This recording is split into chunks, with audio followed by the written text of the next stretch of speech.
Piatos talaga eh. Baka kumakain siya ng piatos nung panahon na yon nung ginawa niya.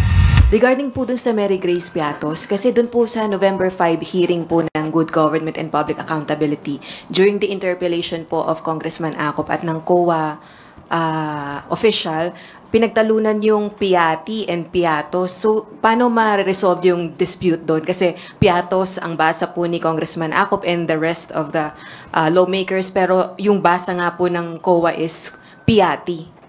Piatos talaga. Maski ako tingin ko Piatos. Have you guys seen it?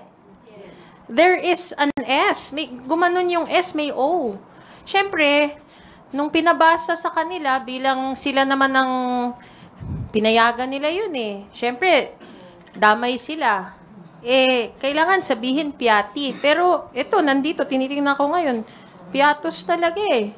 I guess, wala na silang maisip na pangalan. Mary Grace Piatos na lang. Baka kumakain siya ng Piatos nung panahon na yon nung ginawa niya sa Mary Grace. Or, kumakain siyang Mary Grace at kumakain ng Piatos. Hindi bagay. Alam po ninyo, ganun kahalaga yung attendance ng mga resource person na iniimbitahan natin. Dahil tanging sila lamang ang makakasagot po niyan netong mga katanungan natin kung kanino nila in-issue itong acknowledgement receipt.